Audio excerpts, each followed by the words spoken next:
Hello, everyone. Welcome to another episode of Drop Frames. It's Wednesday. We started late. Me and Zeke were watching the news, and Co was playing Stardew. It was really Co starting play. It was Stardew. It wasn't our fault. It was. I didn't even get to finish my day. I saw. Oh, it went on so long. What are you doing in Stardew? Should we just save it for the Stardew talk? Did we talk Stardew Sure. last week? I got to all the new stuff this week. Okay. So let's save it for the Stardew talk. Okay. Let's save it for the Stardew talk. Zeke, how's it going? What have you been up to? Not much. Just stuck in the past, doing the CD-ROMs and stuff, and my fingers are as crossed as they hurt. They hurt that I've been crossing them for the future. Like, Sure. They're sore. Oh, also, they're probably also sore because I spent all of yesterday picking up dog crap in my yard, and man, puppies, they poop a lot. Yeah, that's true. That's true. It is a pain. It is a pain. I'm quite tired because I've been lost in Ray class for, I think it's just been one consecutive day since Friday. It's Saturday, right? It's just been a day. Yes, that's accurate. It is accurate. Okay, great. Mm-hmm. Yeah, it's been a long 24 hours from Friday to Saturday. Anyways, before we get started, I do want to take a moment and make a public apology to Co for my comments last week. I was out of line and calling you whatever I did. Even when you gave me a chance to kind of back it up and reel it in, I saw red and I just continued going. So public statement, public apology. I do apologize for that. It was on my brain ever since it came out of my mouth, even after I messaged you privately and talked about it. So yeah, wanted to get that out of there. Not to make things awkward. I would also like to make a public announcement that I deny that apology. Oh, I do not shit. accept it. Shit. And I will take this as one step in a long journey of making that up to me. Okay. All right. That's fair. So our show is still tentatively on, Co? Tentatively. I'd say it's more than tentative at this point. Okay. Yeah. Honestly, I found that apology rather offensive. So if anything, there you go. That's what I was going for. That direction. That's what I was going for. No, it's fine, dude. I believe it or not, when you first said that, let me just put it this way. It took me, I was like, what happened? Yeah.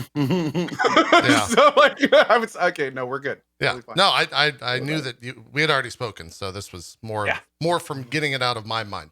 Cause I know you had already talked to me about it. So anyways, I guess games, is there any news? I mean, there's not really like gaming news. Is there any like big gaming news?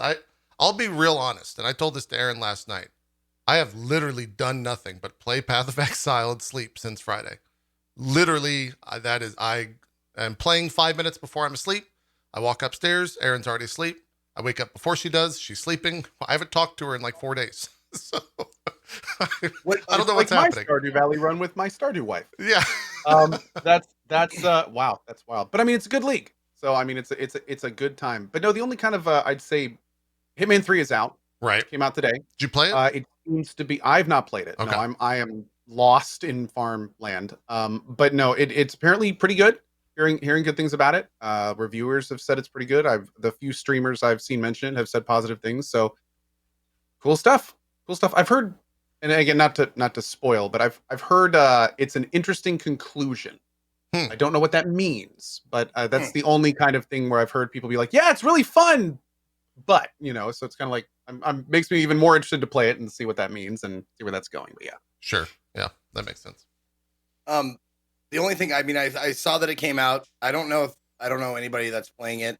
I haven't talked to anybody about it, but I know from watching Twitter, because doom scrolling is a hobby of mine now, and I'm sure it's many of yours. But scrolling Twitter, I saw that the Arabic they used in the game is not Arabic. Oh. I saw that. Sounds like video games. There's a website, right? What's the website that Rami always points people to? Is this Arabic.com or something like that? He has a lot of websites, but yeah, that makes sense to me. That sounds good. Yeah. Yeah. And it honestly, it seems like such an easy fix, like, yeah. Can't we just have like one guy one person for the entire gaming industry who just looks and goes, Nope. Yeah. Like everybody talks, if they have any sort of like Arabic looking language, they talk to that person and go, is it? And they go, no. And they go, okay. That's it. I mean, easy peasy. Yeah. I mean, that's what I thought is this Arabic.com tracks the offenders, but it literally just says like how to tell if this is Arabic if you don't read Arabic script. So Yeah. it's informational regardless. I wanted to see what Co was asking is like, what was it? Like, how did they mess it up?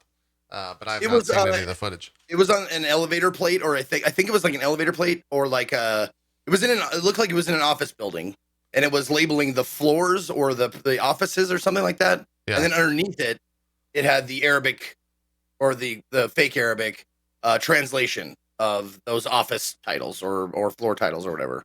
Gotcha. Huh. Yeah. Well, yeah, that makes sense. It's not the first game, won't be the last. It's not the first piece of media, won't be the last. So, yeah. My favorite thing around Hitman was I saw XQC was doing his trademarked, I'm going to run through this game as fast as possible. And it's like, you're going to get like 10 minutes from Hitman then. Like, that's going to be a 10-minute stream. 'Cause, like, that game is just like 5 or 6 levels that you play over and over and over and do different things on. It's not like you can't just run through it. Dude, it doesn't make sense. The last time I streamed Hitman, I swear to God, I swear to everything that gamers hold holy that I had a world record time on one of the levels. Yeah. I am not kidding you, because I was like, I'm going to run through these levels as fast as possible. A lot of times I would just run through them and die. You know, I wouldn't finish them. But one time, like the target was, it was like Hitman 2 years ago. Yeah. The target was like this movie star superhero guy. And I swear to God, I just ran straight to him, broke his neck in front of everybody, and ran to the exit. Yep. And it was like a minute and a half, the whole mission. And I was like, that's got to be a record. It's got to be a record. It's the magic of Hitman, where you can just create chaos and then somehow get out of it. That's Hitman in a nutshell. At least the most recent games. So I definitely want to jump in and probably will do so tomorrow. But it's a weird game as a streamer because like you make your own fun in it, and you definitely make as much time as you want to in that game. So once you do like a mission, there's 10 other ways to do it. So we'll see how it goes. It's gotten good reviews. Everyone on Twitter is definitely ranting and raving about it. And it seems like the story is like the best that it's been, but it's still kind of weak, and it's more focused on the absurdity that is Hitman. Getting a sandbox. Yeah, getting a fish and killing a man with the fish, and then eating the fish afterwards, and just absurdity in a sandbox murder simulator. That's Hitman 3. So we have not jumped into it yet. We'll probably talk about it next week because of that.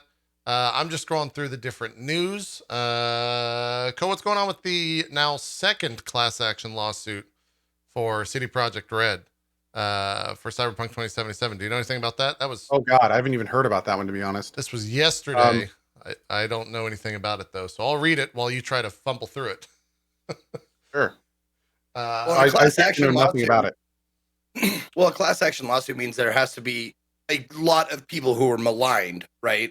So I'm guessing the first one was about the people who got the PS4, the Xbox Ones, like they got that version of it, and they were upset, which rightfully so. Right. But I'm wondering like what this one is that got at least a nice, a decent sized group of people upset. So I'm trying to think of what could it be? Yeah. It's also kind of a multi-step process. It's one thing to announce a class action lawsuit. It's another thing for an actual reputable law firm to take it up and actually do something about it. Sure. A lot of times these things are just announced in an effort to have, for all sorts of reasons, to pressure the developer to take a settlement or to pressure something maybe not even related to the lawsuit publicly. So it could be absolutely nothing. Or it could be everything. It's really hard to tell when this kind of stuff is announced. Yeah. ScreenRant.com is reporting that the first class action lawsuit against CD Projekt, filed by Rosen Law, the Rosen Law firm, on behalf of the investors back in late December, representing a response to the poor state in which the open world game launched, particularly on last-gen hardware. So Zeke was right about that. The second one is filed by investors, and similar to the first, the latest suit accuses the firm of misleading investors about the state of Cyberpunk 2077 leading up to the launch. The act and the lie are the two suits. There you go. Yeah. So the first one was, from the sounds of it, the people on the receiving end, the consumers, and the second is the people that stand to profit from the game. And in some cases, I'm guessing put more money into it because they were probably told that it was in a much better state than it was. So that's like a multi-pronged attack. Yeah, man. It is, yeah. Again, I mean, either of those could go through, or either of them could just get dropped at some point. Right. We'll have to see. I'm ready for the. Oh, go ahead. I was going to say they go on to further report statements from management indicated Cyberpunk 2077 released provide a functional experience on PS4 and Xbox One consoles, and marketing materials like trailers and gameplay demos indicated the same. Because of this, investors are convinced the company purposefully misled them and the public in an attempt to maximize early profits. While the game has certainly sold well, controversy over its poor quality saw it removed from the PlayStation Store. CD Projekt stocks also took a bit as a result. Investors consequently sit on the receiving end of the damage. Regardless, CD Projekt plans to vigorously defend itself against the allegations put forth in the lawsuit. There's much more to read on that over at Screen Rant if you are so inclined to do so, but that's the gist of it. Both of those lawsuits are fully warranted. Yeah. And they're both 100%. They have. I'm not saying this legally, of course, but from a layman's perspective, externally, they certainly have merit. I mean, the console release was a disaster. They basically lied to us about it in not so many words. And then on top of that, the investors, I mean, right up until, what was it, the week before, like CDPR was saying like, oh yeah, we got it running well on consoles. You know, these last few months were very beneficial, blah, blah, blah. And it's like, that's the same thing that the people giving the money is hearing. So yeah, we're going to have to see what happens. Indeed. Oh, they also, I don't know if we talked about the apology video they announced. Oh, that came out. No, we'd not. That came out like Thursday or maybe after the show last. I think it was actually right after the show. Yeah. Yep. They came out with an apology video. Statement. It was basically an apology video. I mean, it was a 5-minute video by one of the heads of CDPR. Yeah. And he basically said, like, we're sorry. It was the management's fault, which is something that we had been musing about. But it turns out that he straight up said it. Like, it was the people that made the decisions about the release date that were at fault. He actually took blame for that. He announced that the DLC was getting pushed back and that this year they were going to be focusing on the next gen versions, bug fixing. They've got a couple patches coming out, etc. But he also said some things and didn't say some things that were incredibly concerning. Like the fact that he said like the PC version release is one they were proud of. He also didn't at any point mention that they were putting in any major features. There was just this one little line where it's like, we'll continue to improve and you know, make the game better. But at no point was he like, oh yeah, those major things we told you would be in the game and aren't there, they're coming. He never said that at all, which was very, very unfortunate. I think a lot of us were hoping that video, the first big video from CDPR, which was that one, was going to be more of a, we're going to make this game what we promised and told you it would be. And instead, it came off much more like, we did our best, we made mistakes, we're going to fix the bugs. Sorry. Yeah. It's like, bullshit. Like, you know, everything from that video, it could be that they're just going to make the game function on consoles, release the next version, and then move on to their next project. Like, nothing in that video led us to believe that they are going to try to No Man's Sky Cyberpunk. And that's super, super unfortunate. Right. Because the game deserves so much better. So, and then there was, of course, the Jason Schreier article. Yeah, right after that. What you want about Jason Schreier. He's one of those, like, anonymous sources guys, and CDPR already refuted it. So, it's hard to tell. Like, you know, he's gotten a lot of calls right, but he's also gotten some stuff wrong. So, yeah, it's a thing. But in that article, he does claim that, you know, devs were misled in some ways, that the game was, the devs didn't even think it was coming out for another couple years at times, all sorts of things. So, yeah, not a good time for CDPR. Not at all. Right now. Not a good time. Not a good time. Nope. Not at all. Do you think it would be like, yeah, Jason also hates CDPR. Pretty public about that. Yeah. Do you think that it would be well received or just a fucking like business suicide of them to just come right out and just say exactly what happened? Like, do you think it would be just a bad choice to do that? Or do you think people would go, thank you? You know, like say like, we had this, we could see the bag of cash and it kept going away from our hands. And we just decided that it wouldn't go away from our hands for any longer. And we just decided that we wanted the bag of cash now. Yeah. They kind of tried to do that, but the problem is they're in such kind of hot water at this point with the fact that they really did try to mislead people, especially with the reviews and all this kind of stuff. Like, they've lost so much in terms of face and integrity, in terms of honesty, that it would be really hard at this point for them. It's kind of a put your money where your mouth is situation right now. They would have to like announce serious roadmaps, stick to them. The public apology they did right now was kind of just a, we have to do this kind of thing. And it doesn't really say anything outside of them, again, just fixing bugs and moving forward and whoops, we're sorry, but we still made a boatload of cash off this. So, it's, they did do an attempt at being honest, but it was kind of as basic as it could have been. Yeah. Yeah. And people in chat are bringing up good points. Like, you have to, like, it's the nature of the business beast is that you have to try and not skirt the line, but like you have to try and walk the line between the consumer and the investor. And it sucks because like if you go one way, you're gonna piss off the other one. So you have to like it's terrible. I know. I realize that. Yep. But it would be nice as a consumer just to be like, oh shit, they just dumped out their purse. That's awesome. I love it. Yeah, we'll see.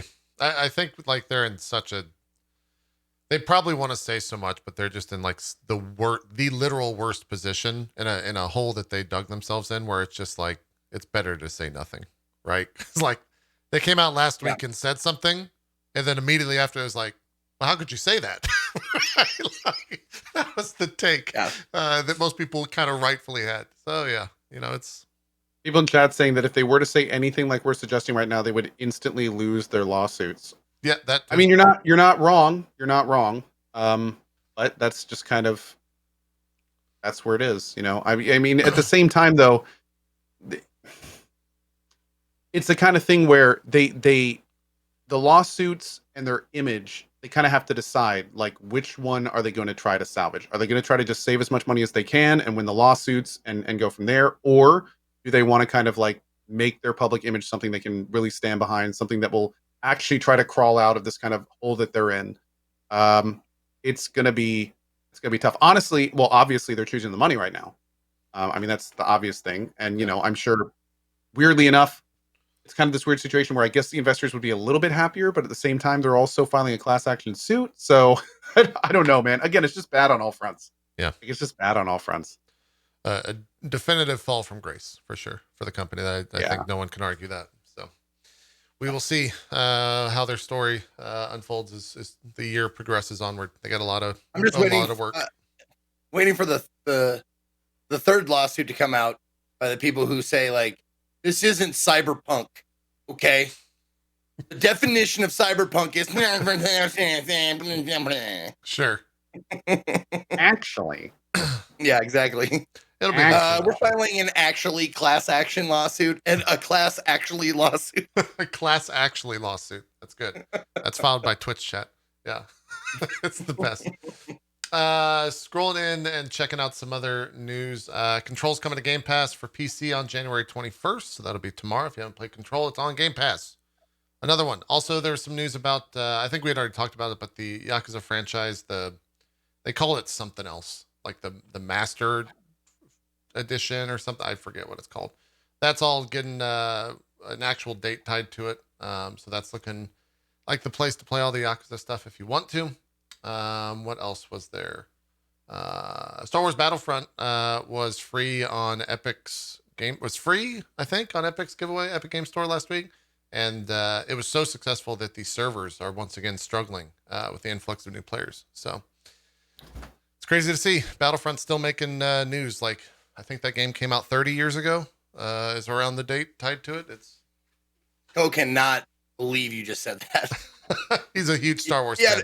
He had to go call his sources. I did. And let them is this true? Why didn't you tell me about this? It's true. Barry, you're fired. Oh, it's still okay. It is still free on Epic Store till tomorrow. So yeah, they are getting a shit ton of players. Seems like time to play it. If you're bored and want to play some Star Wars, games.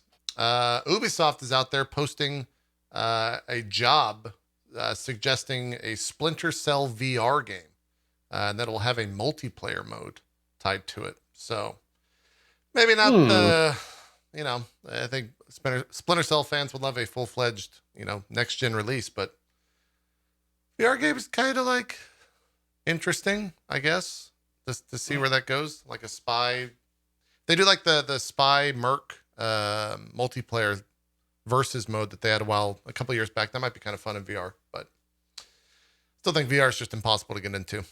There's an article where it's like, why isn't Half-Life Alyx more talked about or something like that? It's like, because it costs like $3,000 to play. Like, what do you fucking exactly. Out of a small barrier there. Yeah. The world's first $2,500 game. Right. Yeah. Little tough. I don't see any other big news apart from that stuff. If there's any stuff in chat, feel free to throw it in. We'll be looking for it in the next couple of seconds. There's an Apex Legends story trailer. I didn't watch it, but it seems like that game's still continuing on. I saw our friend, or at least a person that we follow, mutually follow, SkillUp did a preview for Persona 5 Strikers. That looked like it could actually be pretty good. Yeah. Might be my first. There was a lot of story in it, which I was. Is there a new trailer? Well, it's like the Dynasty Warriors Persona 5. It's not like a mainline game. No, I know that. No. Is there a new trailer for the Strikers? Maybe. I just know there was final previews for it. He said it's about a 40-hour experience. He flat out calls it a sequel for story purposes. It takes place right after the original Persona 5. Does not take place after Persona 5 Royale, but it does mention things that happen in Persona 5 Royale, is what he said. So that's kind of interesting. A lot of the sim life stuff that is there in Persona is apparently not there this time around. But there's a lot of the combat stuff and very, very Dynasty Warriors, but also very Persona in the same way. And all the music's there. It was pretty, what's the word? It was interesting, I guess is what I'll go with, even though I overused that. To hear that music again and immediately be like, Persona's a good game. It's pretty good.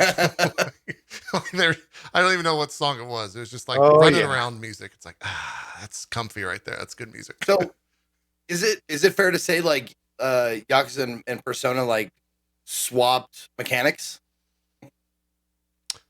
Yeah, in a way. He SkillUp said it was a lot like Final Fantasy VII Remake in terms of the combat in a lot of ways. But like that. Yeah, that I guess could also say like it is kind of Yakuza in a lot of ways as well, because you're like running around the city and like getting in fights. So perhaps, yeah, I'm very interested to play it. The fact that it's only 40 hours is. When's it come out? I think February. I think the final previews are coming out. So let me see if it's tied here. Chat will tell me in a second. February 23rd. There you go. Okay, may have to jump in that one. Yeah. Yeah, you don't have to have played Royale, so you don't have to play a 140-hour game again to jump in. But it is now. Considered if I were a to play Strikers, would it give me Royale spoilers? He did say there was Royale stuff mentioned throughout, and probably spoilers, but it does not take the ending of Royale is slightly different, so different enough that like it would kind of spoil the game for you, but. Chat's saying very minor stuff, nothing specific. So, okay, yeah. Also, if you haven't played Persona 5, you probably should. That's my pitch. Just go play it. Can we just? It's a minute 10 seconds. Can we watch it? I put it in the. I stopped at about 25 seconds in because I don't remember seeing this before, and it said this trailer released the 15th, so 5 days ago. So, sure. Wonder if Atlas will claim this. Oh, they will. They probably will. Yeah. All right. That's Escape from Tarkov. Here we go. Let's watch Escape from Tarkov. Oh, you guys need audio. Hold on. There you go. All right. Now let's watch. Right on the bat. Ready for an ass kicking? This is our chance. Wipe them out. Let's do this!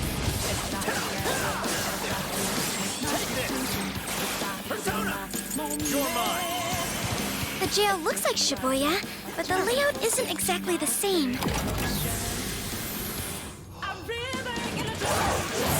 She came out of a giant box? If these other bizarre incidents across Japan are genuine changes of heart, that means there are probably more jails out there. Oh, nice, Joker! In all of the various jails across the country, I can sense the energies of powerful shadows. We're set. Oh, we're taking the Band of Thieves to a whole new level. Oh my god, that looks so goddamn good. It looks pretty good.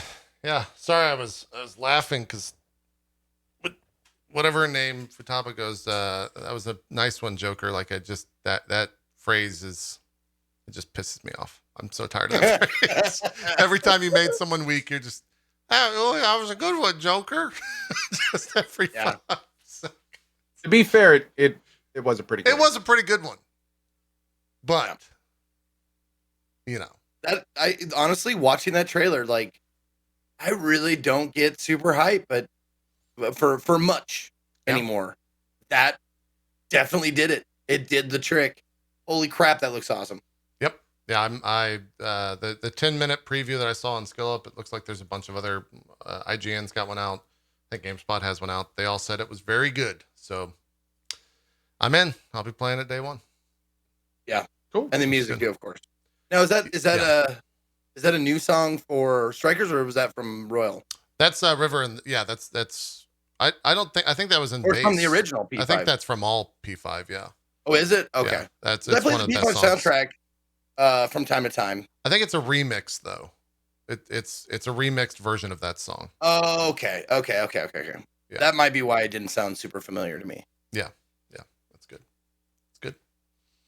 There was something else about it that I was going to say, but I don't know. It's gone. I'm just thinking about PoE.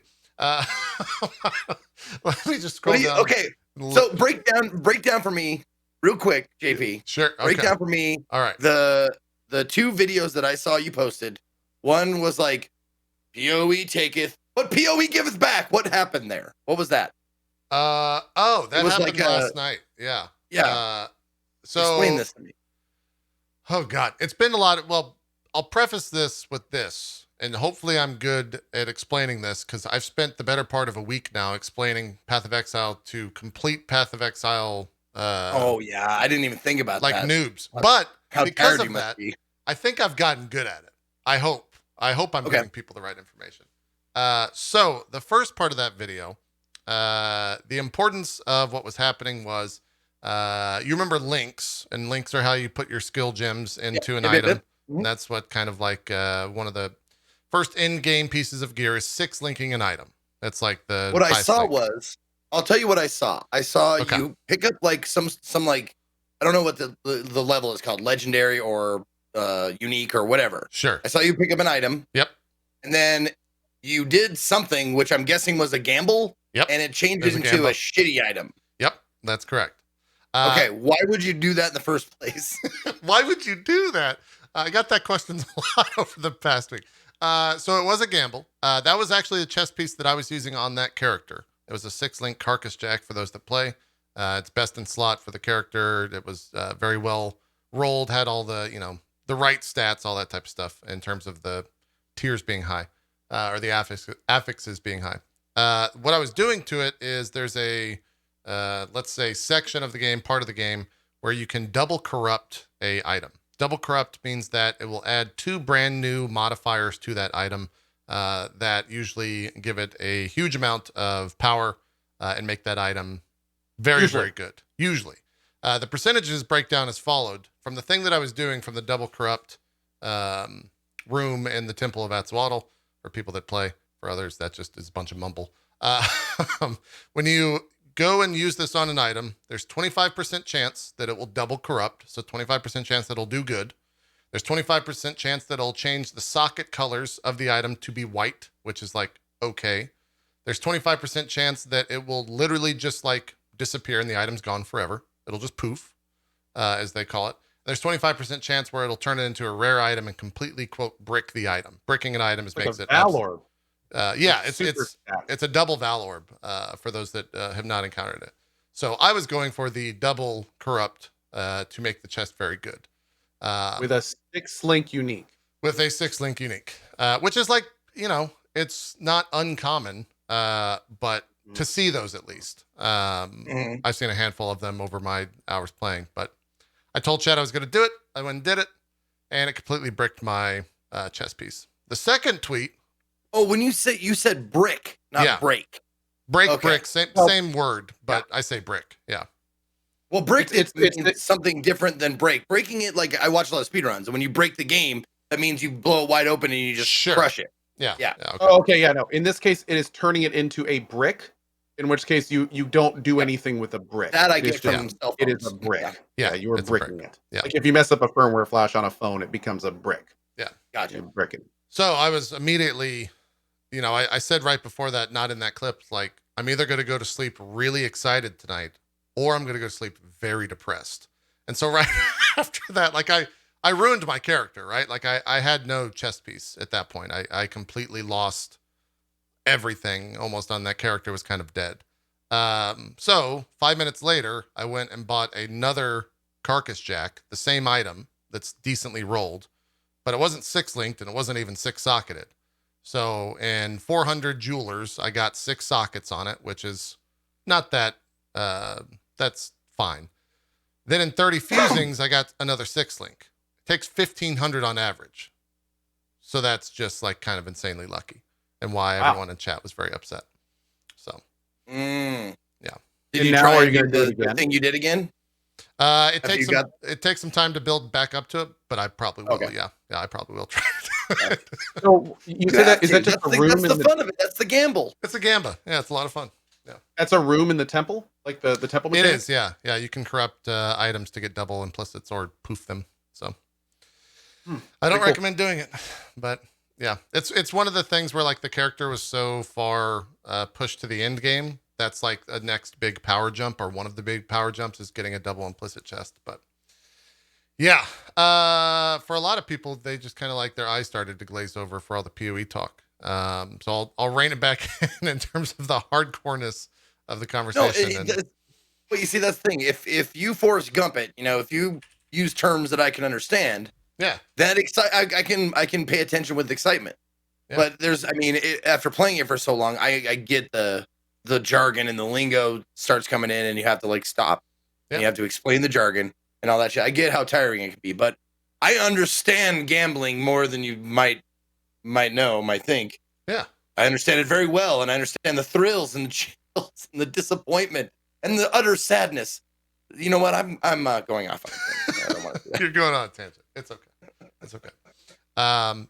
It's I've said it on stream multiple times and tweeted it, like, in the 1,800 hours, like, these are the best hours of Path of Exile probably ever. Like, they have absolutely recaptured the initial, whatever, the X factor of PoE, and like made it back into the game that I fell in love with, in the first 100 hours. And in a weird way, it's one of those, it's kind of like the true addict conversation of like, you're always chasing that high, and like, it's never quite the same. Somehow they've like refined the high and it's better. This league, and like, I didn't think that was possible in any way, shape, or form. Next generation of drugs. Yeah, they've made like crack 2 or something. Like, just the next best drug. And it's really bad in terms of like an addiction, but it's also like incredible to see that. I think that there's also a lot of other contributing factors outside of the game. The fact that there are so many new players playing in it is, I found that watching people get interested in a game, because I experienced this with Final Fantasy as well, and God of War, and any game that I like really enjoy, watching someone else get into that game and come to you or say like, man, I really enjoyed this, thanks for getting me interested in it, or asking questions that make them seem like they're interested in it. That's a really good feeling. And I've gotten that from like 20 different content creators that I've sat in a Discord with and hung out with. I've gotten it from a ton of people playing. for the first time.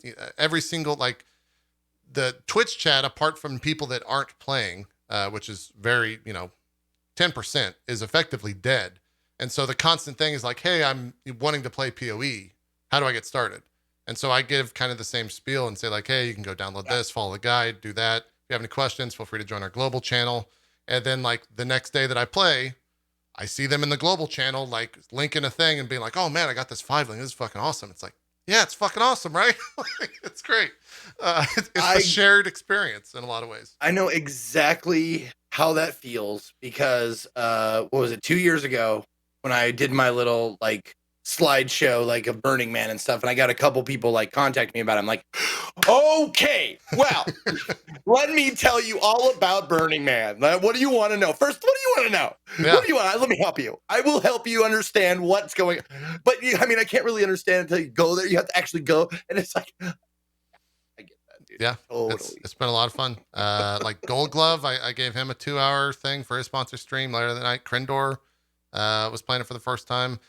I've seen Gold Glove log in a handful of times after that sponsored stream. I've seen Krindor play a lot after that sponsored stream. Strippin and like his whole league of friends got into it and like sat in Discord with them for probably 10 or 15 hours now total. And it's just like rapid fire questions like, hey, what does this do? How does that work? What does that do? Is this unique any good? And then I get to do the quintessential, like, nah, that item sucks type deal that was done to me like in my first couple of weeks of the game. So it's just been like an incredible time. From a mechanic point of view in the actual game, Chris Wilson said that the CEO of the company said that the extra month didn't actually factor into where the game is at right now. They changed some like design philosophies apparently behind the scenes so that they are just given more time and they kind of can QA stuff that hasn't been QA'd in the past. It's one of those things where it's like, yeah, but you had a month, Chris. Like, you had a month. So, like, and some of the worst bugs in these happen in like the first couple weeks. Yeah. So, yeah, it's one of those things where, like, I hope you're right, and I hope that it's not the main contributing factor to why this league seems so polished. And 3 months from now, you once again put out like another incredible league. But it's also just like, come on, dude, you had a month. Like, that's a lot of time to polish. It's you usually have 3, and now you had an extra one. That's a lot of extra time for what you guys usually push out. So, but mechanically, it's been amazing. There's only been maybe a handful of issues. One of them actually got hot fixed. Co will know what this means, and PoE players will probably know the name that haven't gotten there, maybe don't experience that high tier maps. I think after map tier 14, when you do rituals, there's different themes for the different rituals that are usually like map based. After tier 14, Awakener starts spawning in rituals. When that first happened, the rare mobs that came with Awakener were just flat out one-shotting people. Like you would click the ritual, one Awakener would spawn, so you'd have to dodge that or you'd die, and the rare mobs would just like insta-give you. Like just, not even, you'd have like a second to react. Fun. Yeah, I got to maps like last night, so I'm very much just now exploring it. Yeah. So that already got patched, and they've toned down those rares, which is nice. And then the other big deal was the consequence of the league being so popular. The most popular league of all time for them, evidently, is the servers have just been like there's been a lot of crashes because they can't keep up with the demand for the game. They had an all-time player peak, high, concurrent and peak over the weekend, and because of that, like the servers have just been a little rocky, or were a little rocky over the weekend. They've kind of toned down or helped with the stability over the past couple of days, but it's nowhere near like perfect, right? But that's one of those things where it's like, hey, our game's doing so well that we can't keep up with the demand of the player base. So a good problem to have, but it still is a problem. And I would assume that's going to get fixed over the next couple of days. And that's something I wanted to ask you about, like pertaining to the PoE community. Is the server crashing stuff? Is that something that the PoE community takes in stride and understands, or does it swing to like, this is fucking bullshit, like that kind of stuff? A little of both. Okay. Go ahead, Come.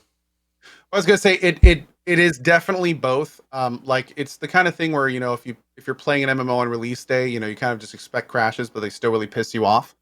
And with these, unfortunately, like some crashes are not a big deal. If you're just doing a map or something, you crash out, that's fine.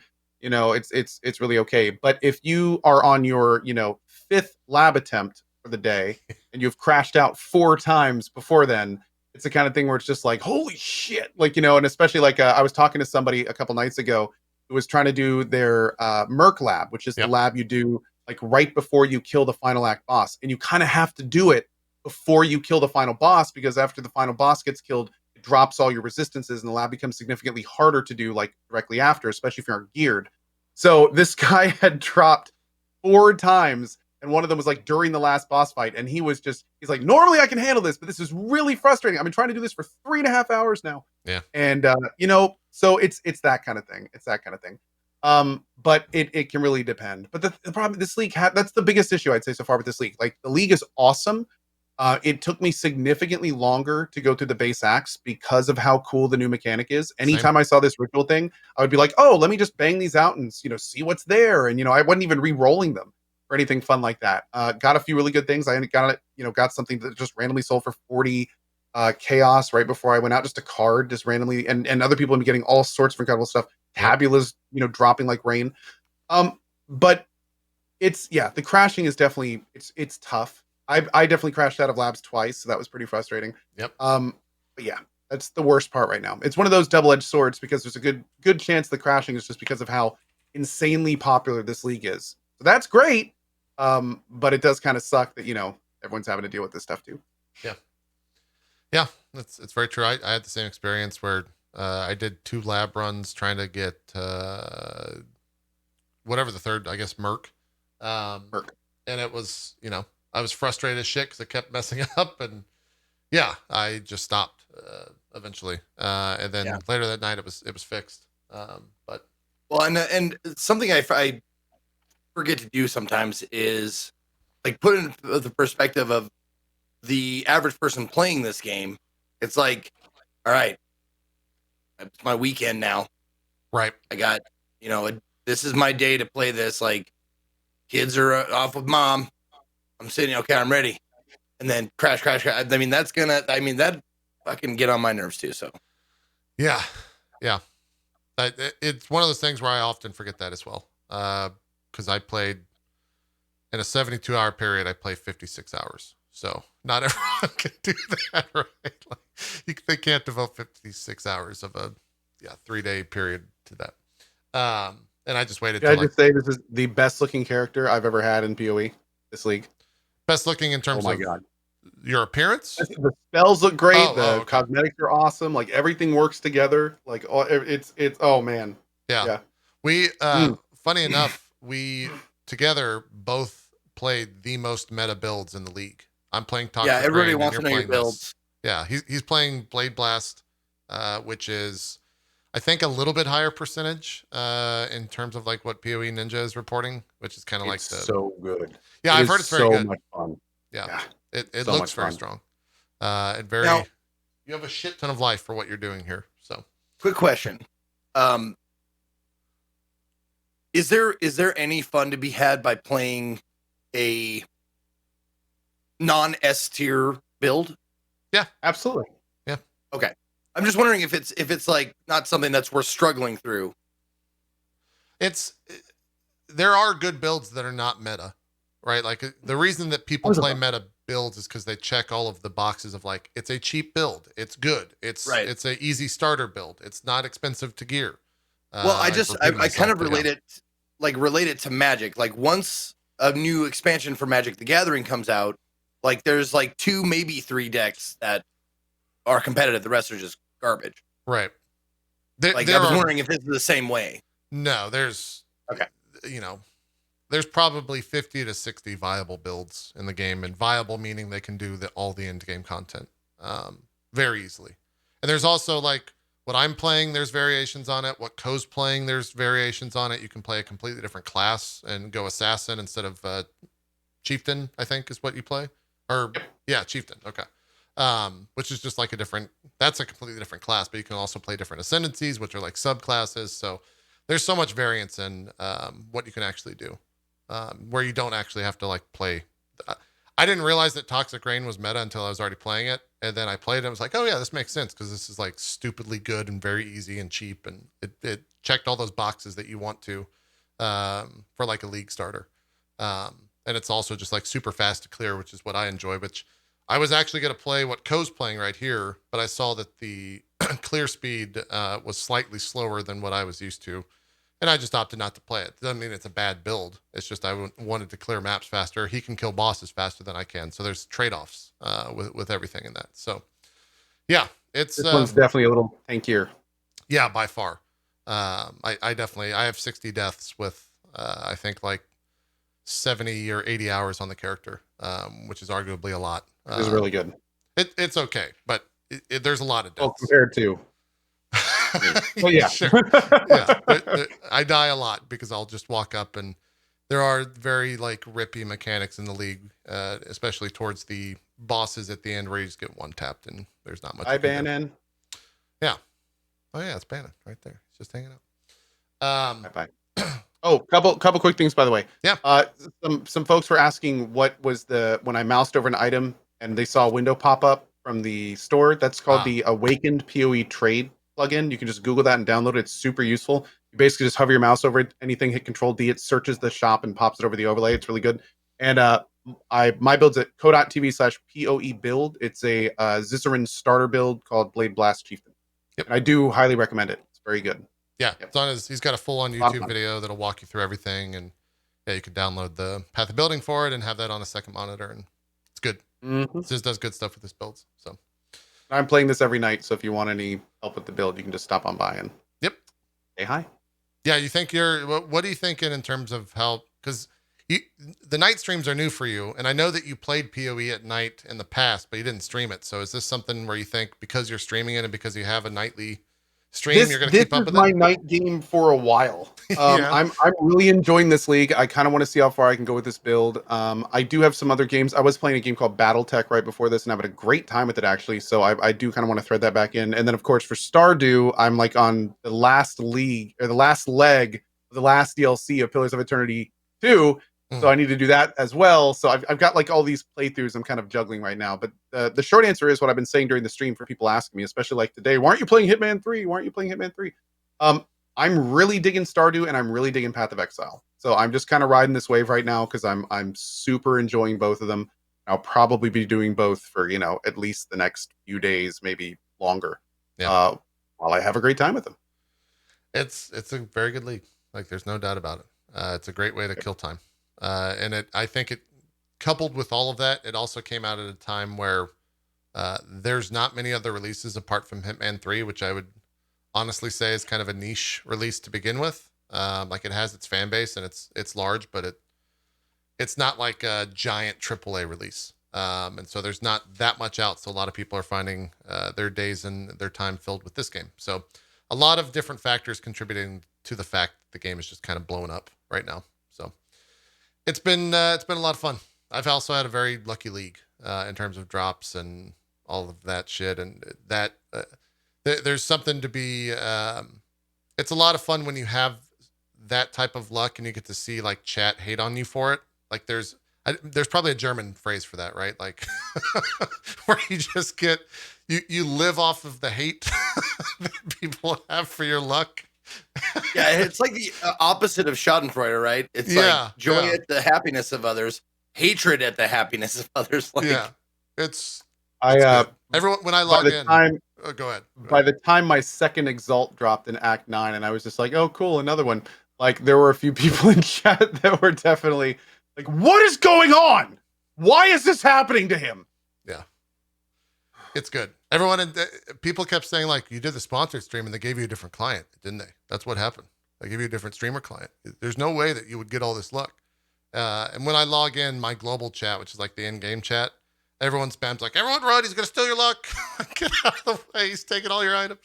And that's been a lot of fun too. So been enjoying a lot of it for all different reasons. The game, the community playing with it, the people that are jumping in new, and full-fledged getting addicted to it. Like All of Strippin's crew is addicted. It was the type of thing where they logged off one night and they're like, I'm going to go watch some TV and play. And they were like level 30. And then they showed up in Discord the next day and they were like, hey, what level? And they're like, 70. I played all night. I watched a lot of TV. I got through 2 seasons of some Didn't show. sleep. Yeah. So it's a lot of fun when you get to like see a game spread like that. Oh, the bot didn't. Sorry. I was wondering why the hell it stopped. But yeah, that's PoE. We'll probably talk a little bit about, a little more about it. I'm at the point where it's like, I don't know if I want to push on to the end because I do start to lose a little bit of interest once I kill all of the kind of things or get all the goals done. Or Did you already do that, by the way?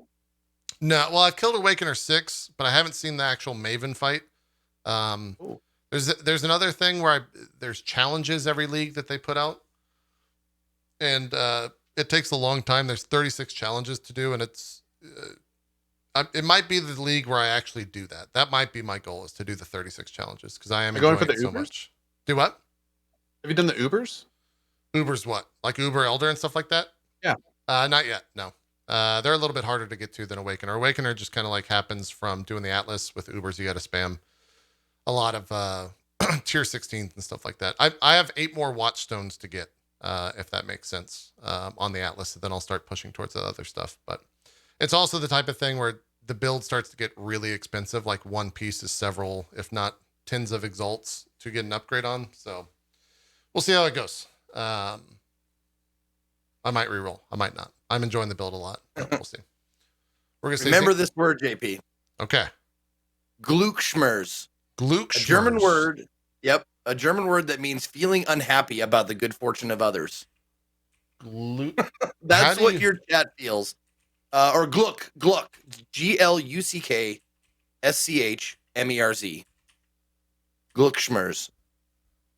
Oh, wow. I don't know how to pronounce. Obviously, I'm pronouncing it incorrectly, but yeah. So that it's the opposite of Schadenfreude. Yeah. I knew there would be a word for it. Yeah. That's a good word.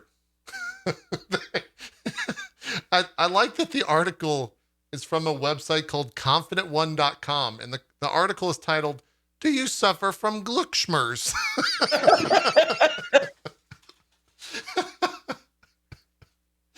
That's good. That's a good one. Yeah. I like it. Yeah, because Schadenfreude means harm joy, right? Literally, or basic translation. And Glückschmerz means luck hurt. I'm just gonna name my new character that. I'm just gonna name my next PoE character Glückschmerz. It's a good one. I like it. Glückschmerz. Yeah, 10 out of 10. I like it. It's good. Yeah, so that's PoE. The race and stuff was also a lot of fun to follow the SSF hardcore race. Someone downed the brand new boss, I think, in the first 72 hours on SSF hardcore, which is like just insane. They netted themselves 10,000 USD for doing such, thanks to like Ziz's event and GG's event. But like, whew, that's a crazy thing to do in 72 hours to accomplish. So yeah, it was Darky, I think is his name. Darky / Lighty. He has both names. Oh, it's the same dude that got world first in the WoW's most recent raid. Wow, that guy's a gamer with a capital G. He's gaming out there. Holy shit. That's a lot of grinding. Damn. Anyways, that's the PoE. We talk about it all the time here, but it is worth mentioning that like this is definitely one of the best leagues. It's not a game for everyone, but if you do end up liking it, you have so much to do. So much to do. It's true. Pretty great. It's true. Zeke. Sounds like Stardew. Yeah. It sounds like a lot of grind games for sure. Just got so much stuff to do. Especially now. All right, there's Callahan's. I know you were very excited to play Callahan's Cross Time. Yes. And the Ramalama Ding Dong CD Ramathon event of 2021. You bet. How is old Callahan's? Let me find the highlight for it real quick. So a little story to preface this game. It wasn't on my original list of 30 CD-ROM games that are up for this time around this year. because it was a hard one to find. It's a rare game, but I could find copies of it that were just the CD-ROM in a jewel case and stuff like that. I could find that stuff, but I really wanted the box with the manual and all that kind of stuff in it. And one of my mods and friends, Johnny Scar, found one and sent it to me. And I don't even want to know what he paid for it, because I saw one and it was new in the package. It was like still cellophane. So I don't want to know, but I saw one for a couple $100, brand new. So I don't know what he paid for, but he sent it to me, and in the middle of the month, and I got it. I was like, this is the next game I'm playing, because I've been waiting for this, because it is based on a series of books that I really, really liked. I read I think 3 of them, and there's quite a few of them. I think there's 8 or 9 of them total. But I really liked it. I got a collection of like 3 back-to-back stories in a book, one book, and I didn't know they had a game. Found out they had a game. I was like, oh, I got to play this. Couldn't find it. Finally, someone sent it to me. I was like, oh, thanks, Johnny. Played it, and it's really good. It's a great point and click. The really cool thing about the stream was that Josh, I don't know his last name. The writer or dev or something? Yeah, the guy who put it all together, the creative, the art, the director, or one second here. Let me get out my manual. It's probably producer back in the day. I don't know if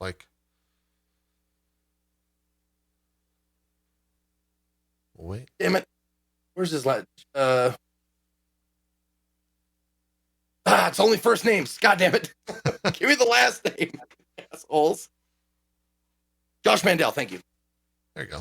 Josh Mandel actually came into the chat and was sitting there, and he goes, "Oh, nice, man. I have not looked at this game since shortly after it was released in 1992. Really? Yeah. So it'd been 20 some odd years since he'd actually seen it. It's bringing back memories. He's actually kind of a prolific writer for video games. Like he actually worked on the next game I played, Space Quest 4, which we'll get to. But this was his brainchild. This was his baby, and this you're on like a part that took me a while. Yeah, I chose just a scotch. Wow, you were okay. This is like a 20 it's minutes. One of those elimination puzzles. Gotcha. Anyway, so it's a point and click adventure game. Like at its core, that's what it is. It's a point and click adventure game. You go around, you click on stuff, you try and combine things in your inventory. It is totally 100% voice acted.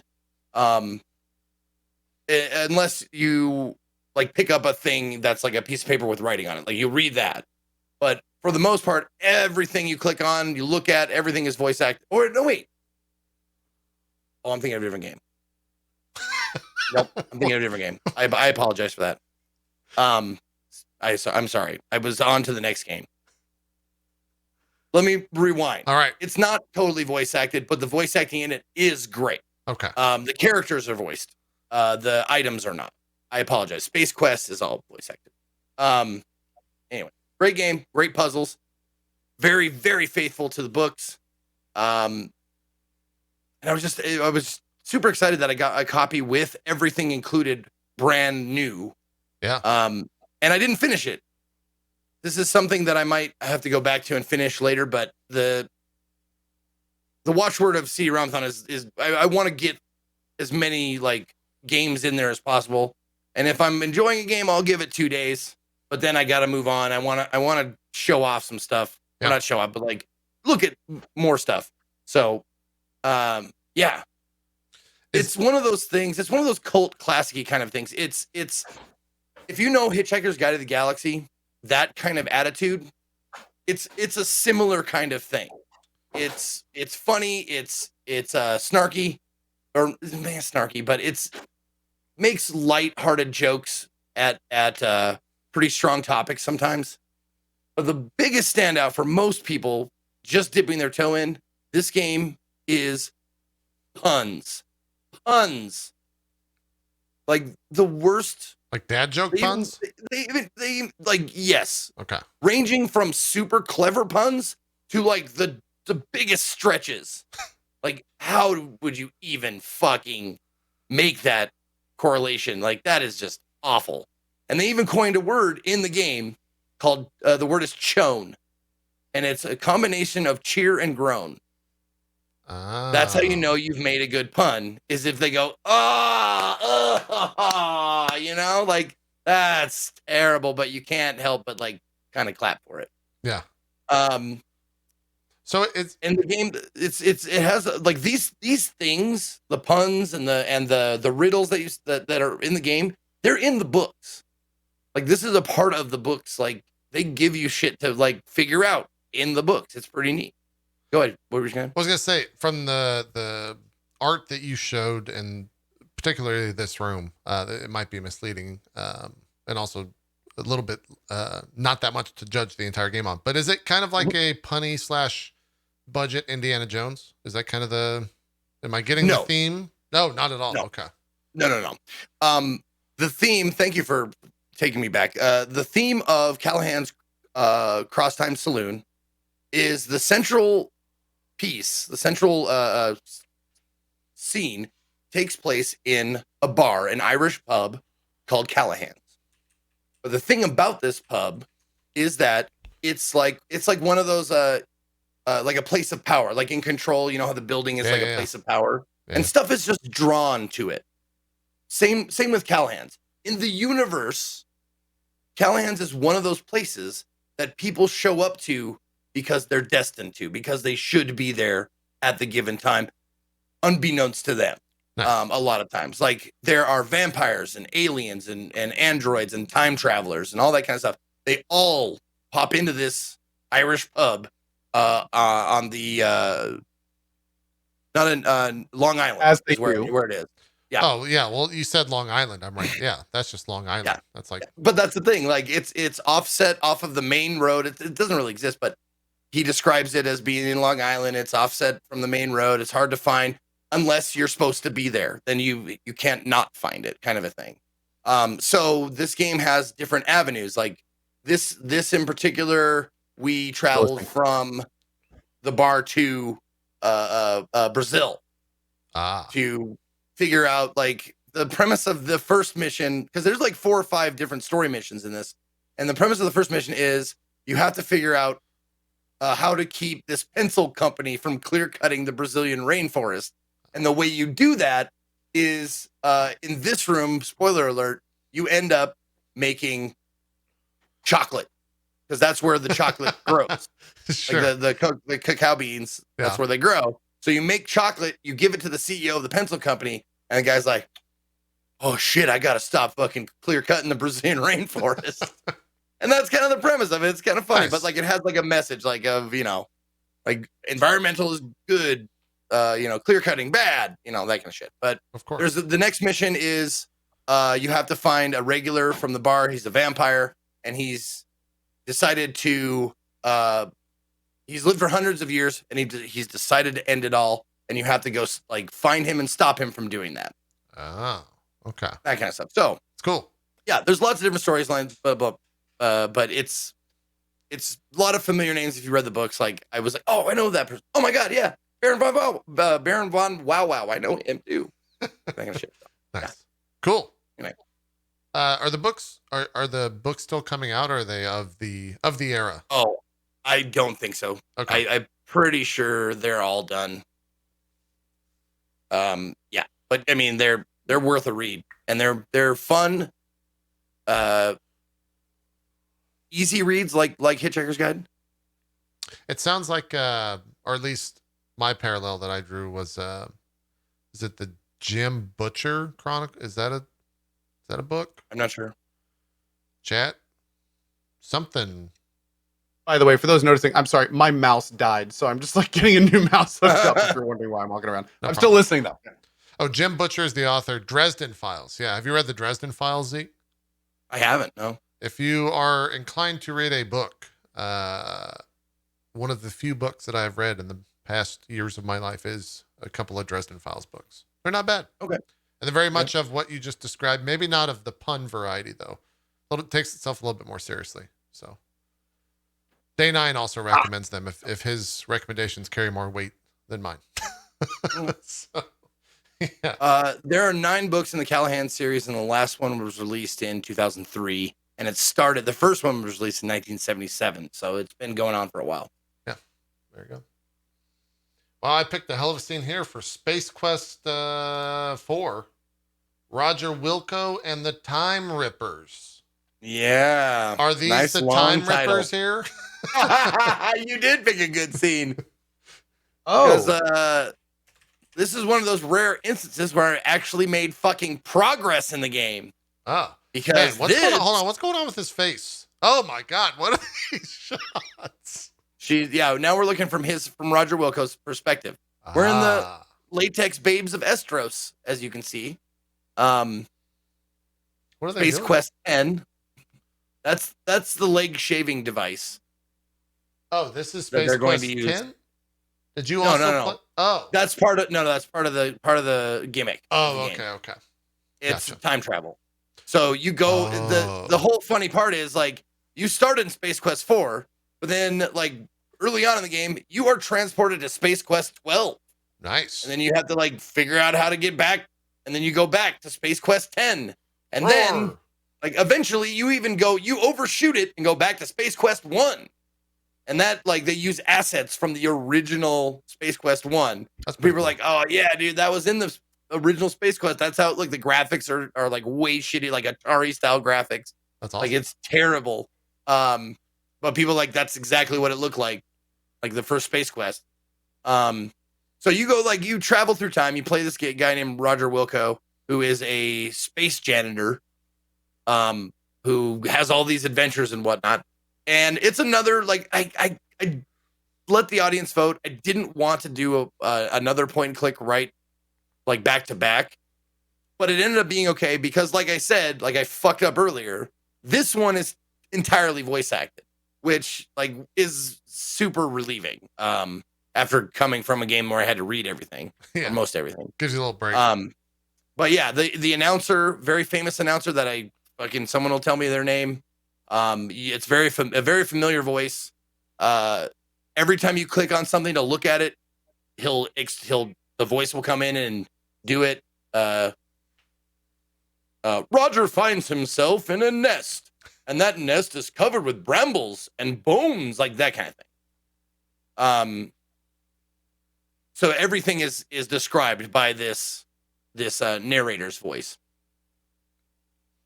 Yep, there's tons of deaths. So you save often. This is one of those games. It's a Sierra game. If you ever played any Sierra point and clicks, you know it can be unforgiving at times. Oh, that's right. That wasn't a death. That's what I was supposed to do. Anyway, Sierra games, lots of deaths, lots of noob traps. You'll walk into something and you have no idea what the fuck is going on, and you will die, and you'll have to go back and reload a save. So I had to save a lot. I probably had 20 different save files with different names on them, because in the book, in the instruction manual, they suggest that you give them descriptive names. So because you'll have to go back maybe 2 or 3 saves back in order to salvage your shit, which is, brutal and punishing, but it's Sierra. That's kind of their MO. But there's some major bullshit, major point and click bullshit. And I'm not talking moon logic bullshit. What I'm talking is no explanation on how to proceed or clues, or the clues are so ambiguous as to be rendered fucking useless. So let me just give you the biggest bullshit example. I was stuck for, I don't know how many hours, 3 hours maybe. I don't know how to progress. I'm losing my mind. Okay. So there is this spaceship, it's like a time travel pod. Okay. Whatever. You jump in. It has a code, like a six code keypad, or a display with keypad underneath it, right? And the numbers, or the symbols are all just gobbledygook. They're alien symbols. So they look like they could be a 3 or an A or a B or whatever. But they're supposed to be like alien symbols. And you're supposed to enter this 6-digit code in order to time travel and proceed in the story. Okay. So I'm going around, I'm like hours looking for a code, looking for any sort of like hint or clue as to what this 6-digit code might be. So I go into the thing, I'm just sitting in the time pod, I'm looking around, like I'm clicking on everything, I'm trying to mash everything in my inventory together. You know how point clicks go. I'm like, mash, no, it doesn't work. No, fuck it, doesn't, no, can't mash that together. And I punch in just like 6 random, just like beep, boop, boop, beep, boop. And it goes, oh, firing up, here we go. And the announcer goes like, nah, nothing happens. Try again. I'm like, fuck you, dude. So I just wander around. I finally, after, I swear to God, I don't know, it was 3 or 4 hours. Walk in, back into the time pod. I try 6 random numbers or symbols. Okay. Try again. I was like, and I just got pissed and I just poked 6 more. That's all you had to do. Just had to do it 3 times? The clue was try again. Any random assortment. It's kind of evil. It didn't matter the 6 symbols. All that mattered was that you tried again. Now, a bit of explanation. That's a little It's fucking bullshit. A little explanation though. I don't know. Yeah, it makes sense, but it's not game. It's not a video game. Like it's not. It's not anyway, a clue. Yeah. Here's the thing, though. The in the original game, in the floppy version of the game, because this game came out on floppy first. Mm-hmm. Part of the way, remember that phrase? Don't copy that floppy. Remember that? The way they copyrighted or protected this game was when you bought it new, they gave you a paper book, and in that book had the time code, had a specific time code that you would have to put in to protect it from getting, just traded. So when it came out on CD-ROM, they eliminated that, but they put this mechanic in, and it made me so mad. Like I was just like, everybody in my chat was like, "You're overthinking it." I was like, that is technically correct. Sure, I was overthinking it, but the only thing that wouldn't overthink it would be like a 4-year-old child who was just like beep, boop, boop, beep, boop, boop, boop, boop, pressing buttons, beep, boop, boop. Anybody would overthink that, and it made me upset. But there was a couple of different moments like that. I'm sorry. Thank you for letting me get that off my chest. No, sorry if I bored all of you, but you got a vent. It just made me upset. However, the game in and of itself, very nostalgic. Not a terrible game.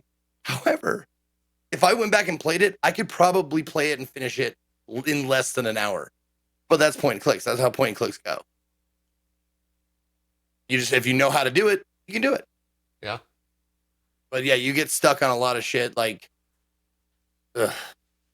there's some clever things in there, but a lot of it was just straight trash. Hey, Zeke, what is the arcade? Oh, you want to know about the other bullshit, biggest bullshit thing?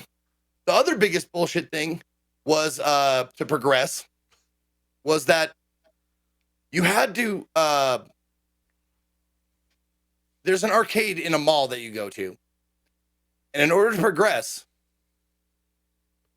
you have to actually physically use your guy to walk around and he'll hit a trigger.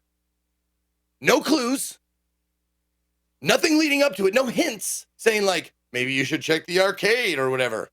All you have to do is make some fucking walk with the guy and it'll stop in one area of the arcade and then progression happens. No hints, no clues, no nothing. And the thing is with this point and click in particular, you can click all around, look at everything, try and use items on things, but your character won't move to those things. It'll just give you the dialogue like, well, there's no reason to do that normally. absolutely no reason to walk your character over there. And once I got over there, like I stared at the fucking camera for 10 foot, like maybe not 10 minutes, but like for a few minutes, just gobsmacked and disappointed and upset. Yeah. Anyway. Yeah, that sucked. That sucked. Sounds like old school adventure games. But I mean, I don't know any adventure game. I don't know if I've played a point and click game that I didn't get stuck at least once, because either of I didn't get stuck for a bullshit reason at least once is what I meant to say. Yeah. Every single point and click I've played has one bullshit at least. They're allowed one. Whether it be moon logic, no hint towards something dumb you have to do, that kind of shit. So that's kind of comes with the territory. I can't be that mad about it. Yeah.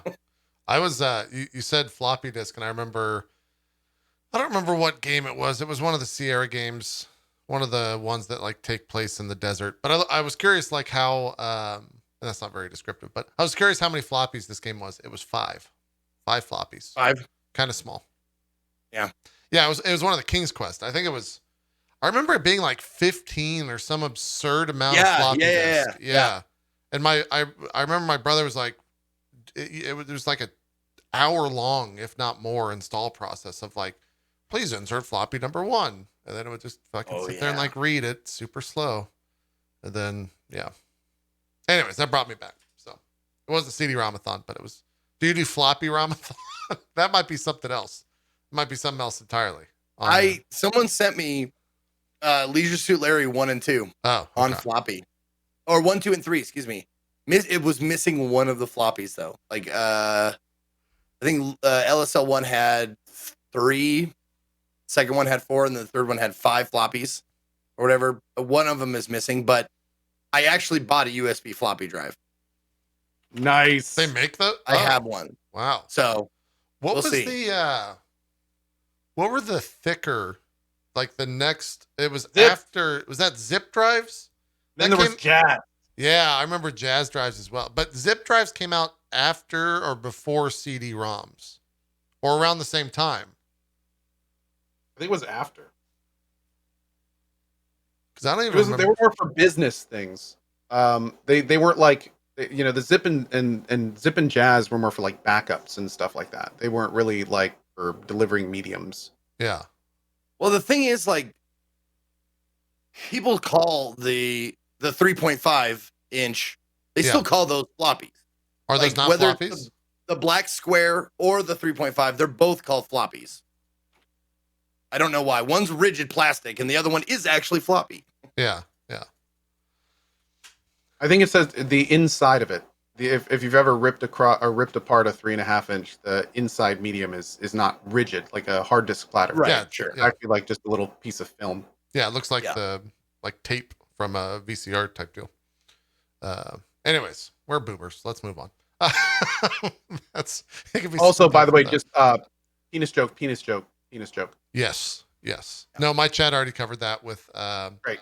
floppy ROM-a-thon was their take on that. That was great.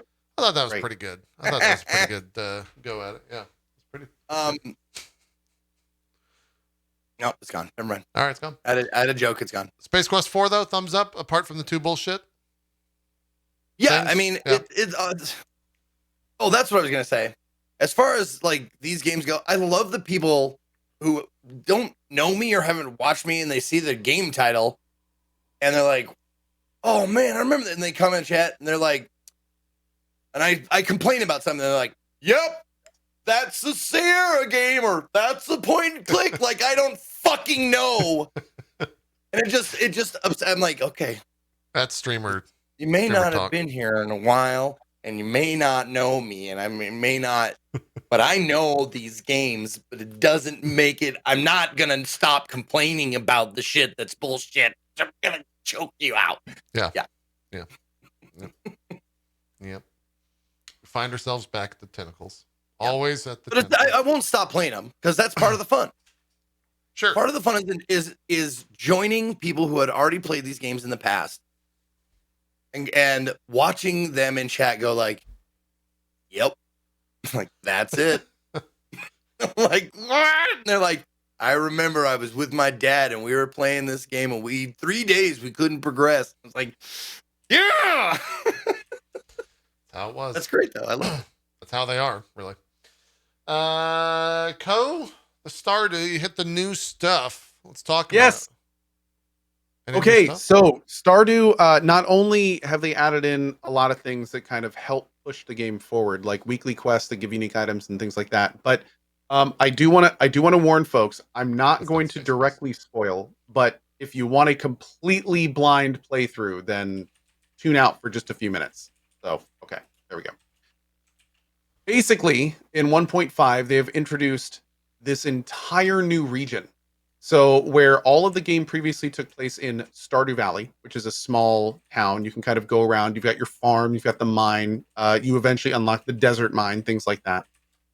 This 1.5 update, as you complete the community center, it unlocks a new region. And this is an entirely new area. This area is basically like a combination of all the highlights of the original base game. There is a brand new dungeon. There is a brand new farming area. The entire farming area functions as a greenhouse, so any crops you want, whenever you want. It is a puzzle island, so there's all these little events that you need to do to earn these things called golden chestnuts, and those then kind of unlock the progress through the area. These birds on the island kind of like build new things for you. They unlock new areas. It's just this really, really well done extra part to the base game. Considering it comes in an update, it feels like something you would pay for in a DLC. Like there is a huge amount of new stuff. And what's even crazier is apparently once you get to the end of this all new content area, this thing unlocks, which then in many ways like changes the game. Like today, I entered winter of my second year, and I spent like a solid 3 days and like hour plus redoing all of my farm, and I was so happy with it. And we like moved buildings and everything. And then I'm just casually planting in this area, and I look over in chat, and someone's like, "Man, Ko is going to be so pissed when he has to redo everything after he gets to the end of the new island and sees what he can do." And I was just like, "What?" So I still don't know what they mean. Huh. But apparently, like when you get to the end of this new island, a whole bunch of really cool, meaningful, potentially like change your farm stuff unlocks, and I'm very excited to get there. I currently have 96 of 100 chestnuts to get to this area, so I'm very much hoping tomorrow to get to it and go from there. Also, and this is again, I mean, since we're walnuts, I'm sorry, what I call them, chestnuts. Anyway, since we're going ahead and kind of like, you know, you're showing it, and we're talking about it, so I'm just going to talk about it. Yeah. Some really cool new stuff also is this is the new dungeon. And instead of going down like in other dungeons, you go up. And if you do get to the very top, you get to an area that opens up a brand new enchantment mechanic. You can basically, like, using gems and this currency that you farm in the dungeon, you can update weapons up to 3 times. You can add random enchantments with these ultra rare items you find throughout the course of the game. Things like things that make your mining pick faster, that make hoe more areas. Different enchantments for your sword. So yeah, I know, right? Oh, we had all sorts of fun with that. Nice. Things that like can change how your sword functions and if it does extra damage or things like that. Also, it lets you combine any 2 rings you want in the game.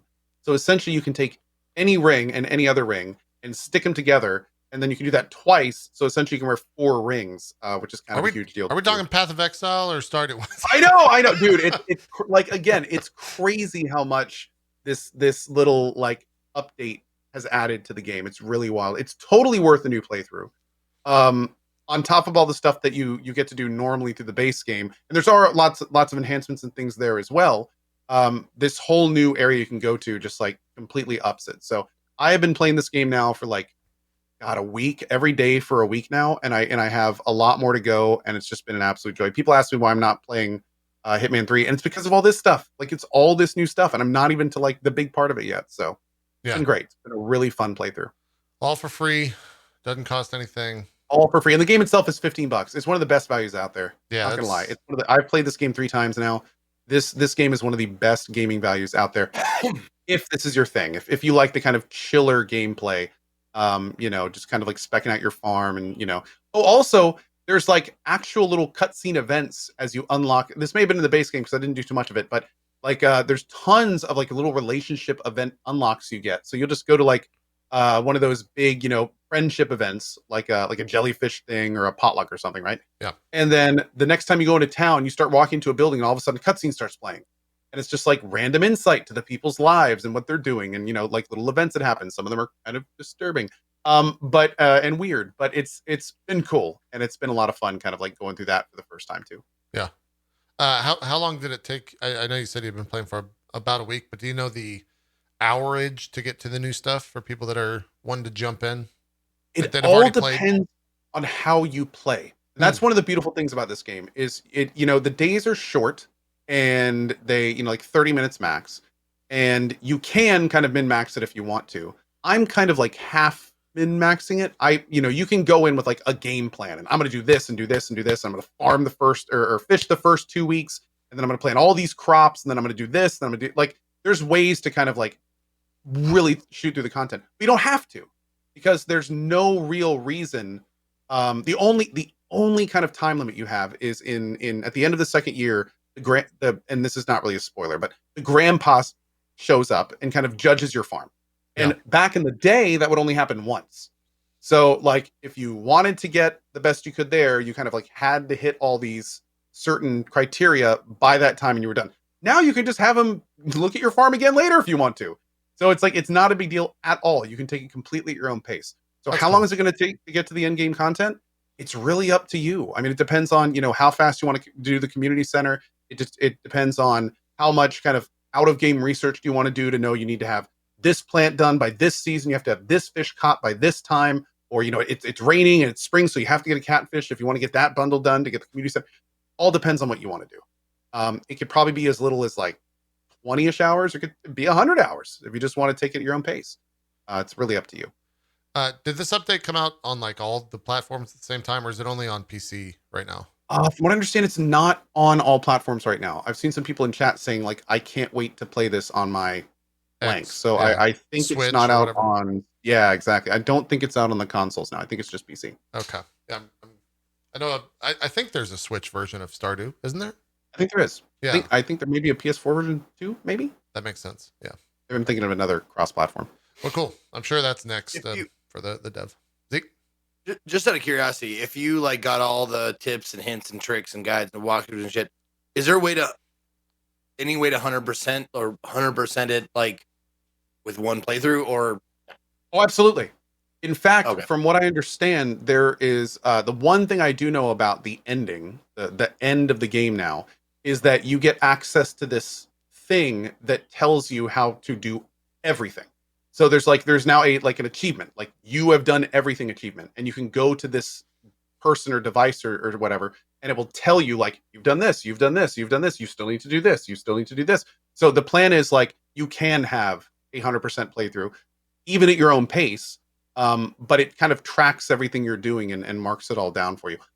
I might not be fully accurate with that, because again, I'm purposefully not looking into this stuff. So if people in chat are going like, oh, I don't know, he's right, I don't know, I haven't gotten there yet. But from what I understand, there is some kind of like way to track and eventually do all that stuff. Yeah. Soul Self is saying AGDQ has a 100% run in under 4 hours for Stardew. Wow. There you go. I don't even understand. No, that's why I was specifically asking about for this patch. Yeah. You would need an obscene amount of game knowledge for that. Like knowing exactly what person, exactly where people are, having like circuits for delivering the gifts all the time, somehow getting your farming in during that, knowing the exact crops to do at the exact right time. Yeah, that's got to be crazy. What the? 4 It would hours? have to be pretty nutty. Like that's nutty. Yeah, that's nutty. Maybe yeah. Chat's saying. Is it wait, is it a glitched run or is it an? It's either glitched or maybe the 100% pertains to like filling up the community center or something. Because I remember that was how. I don't know. That seems way too crazy to be true.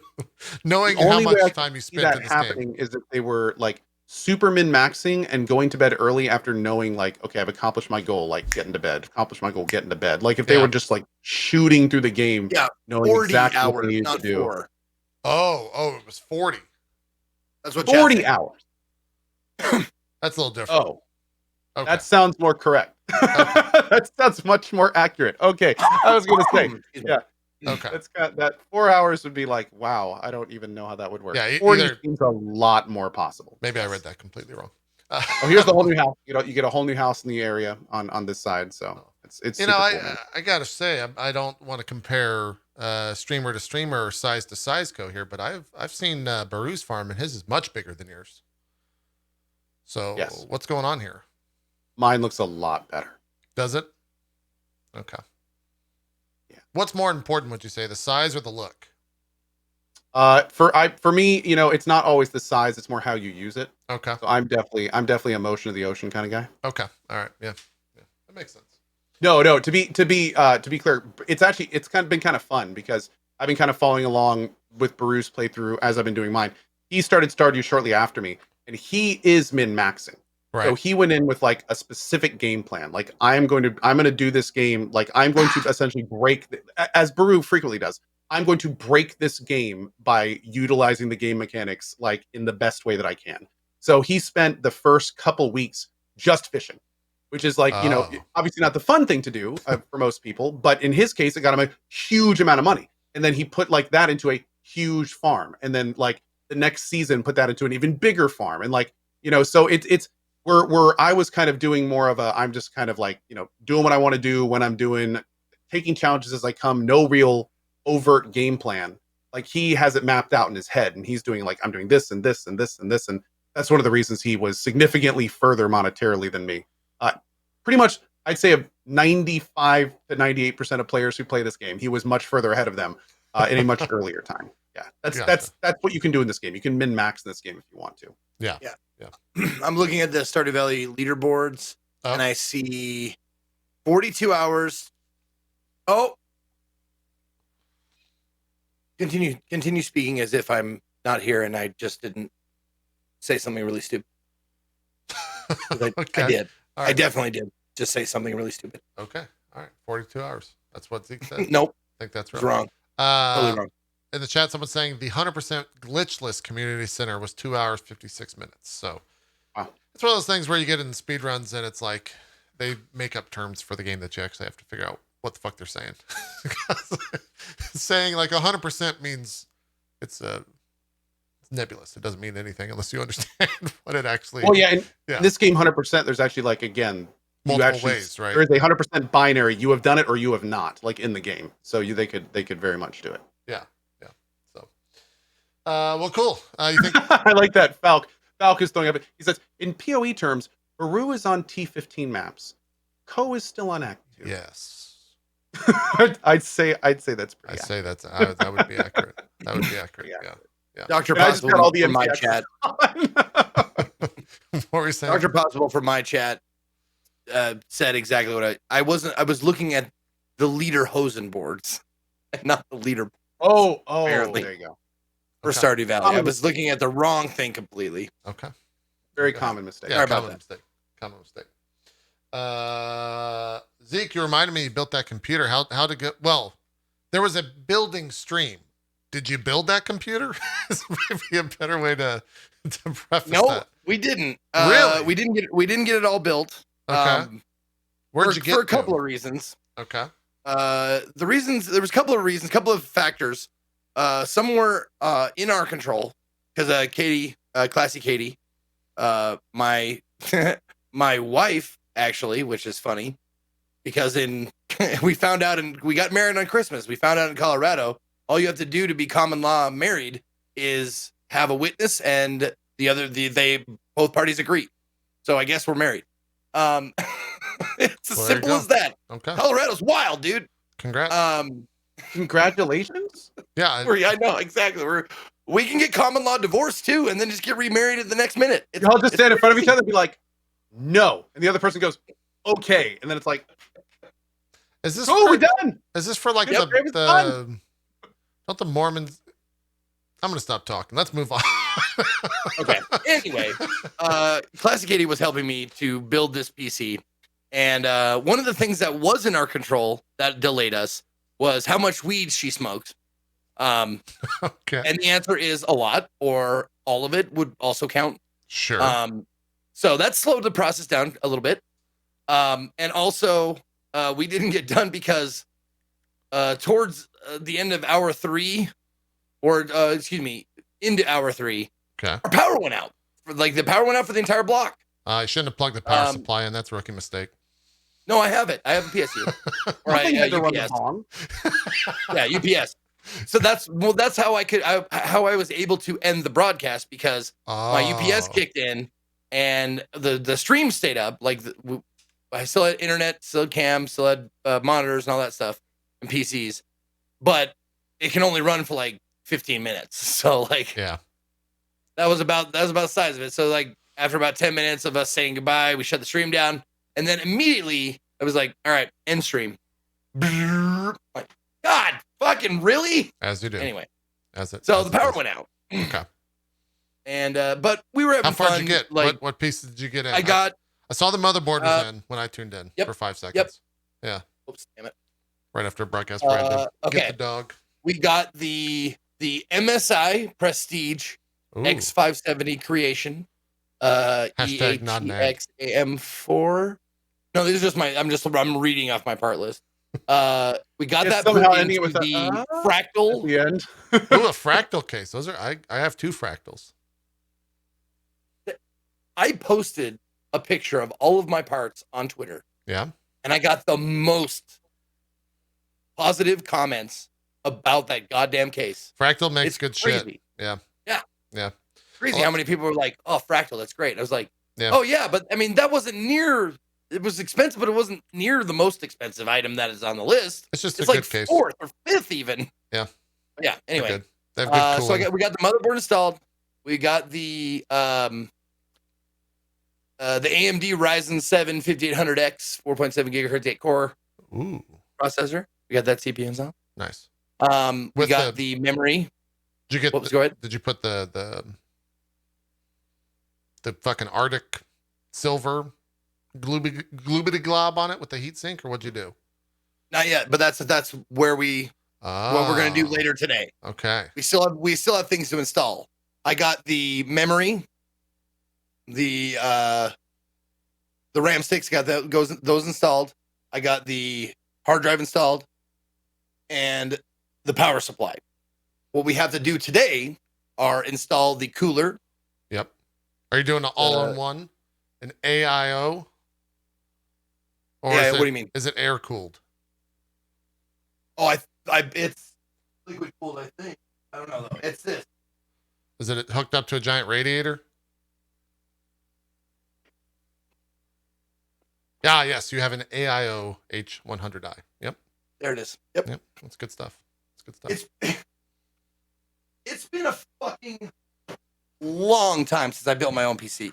Yeah, they're a little different. Last 2 PCs, the last one I got, my current gaming PC was a promotional thing that I got from HP. Right. And the one before that, I just picked out the parts and they built it at iBuyPower and they sent it to me. Right. I built the one previous to that. No, I didn't. Never mind. I just replaced items from that one. I replaced the cooler and the video card, or upgraded them, whatever. But I've never built one from the ground up before, with all the parts and putting them all together. But it was funny because I had the anti-static mat. I had the anti-static bracelet on. Of course. I had all of that. We had 2 cameras, one inside, one close up on the parts and stuff. And now what we have to do is all the wires are connected to the power supply, but now we have to connect them to all the other parts. So that's what we have to do there. And we also have to install the cooler. So I don't know how long that's going to take, but if it's me doing it, probably looking at a nice 4 hour broadcast. Most Probably annoying 4 to 6 bowl packs. Maybe. Above all else, the annoying part of the AIO is making sure you have the airflow properly on the radiator for the case. So look for the arrows on the fans. That's all I'll say. And make sure you have the proper airflow in the case itself. Oh, you mean so the fan is sucking and blowing the right way? Yes. You don't want to have them both facing each other, because then it just does nothing. You want the air going through the case. Gotcha. Yeah. Depending on your intake, I'll take. This sounds really, I sound like I'm an asshole right now, but like, man, you use the intake outtake.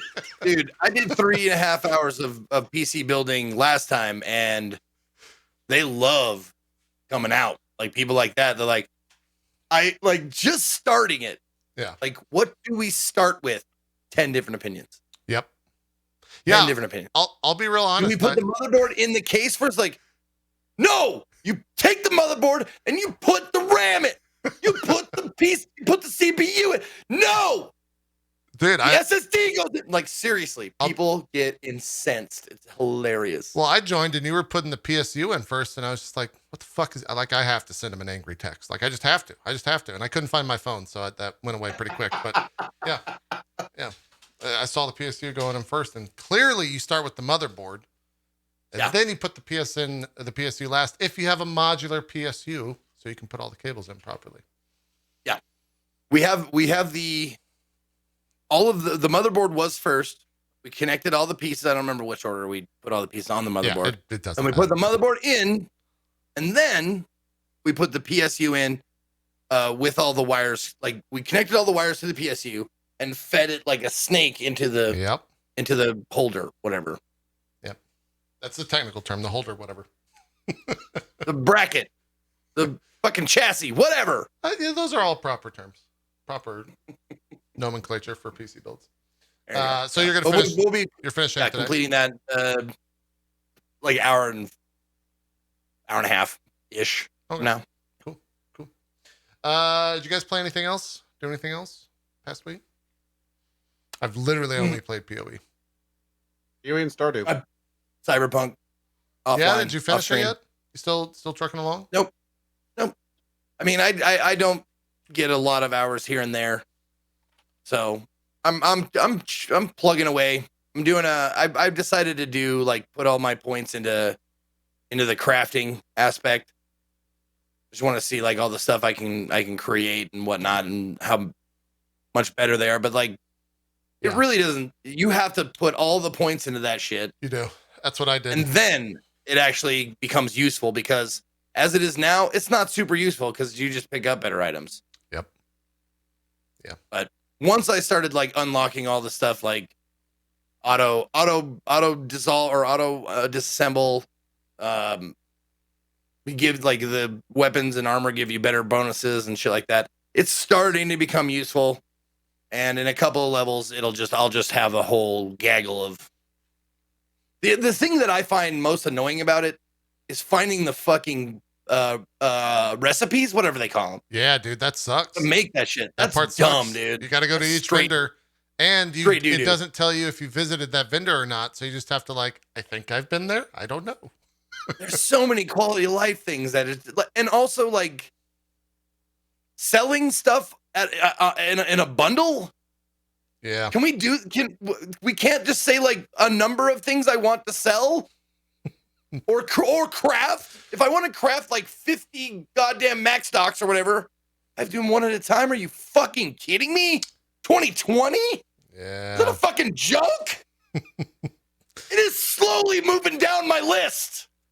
I mean, The Witcher 3 had a weird inventory as well, so it wasn't that surprising to me, but yeah. Yep. You're preaching to the choir. It's frustrating. Oh, yeah. It's frustrating for sure. Welcome to the fold, Zeke. Well, I just got to say, like, the time that I spend out of menus is still fucking amazing. Still wonderful.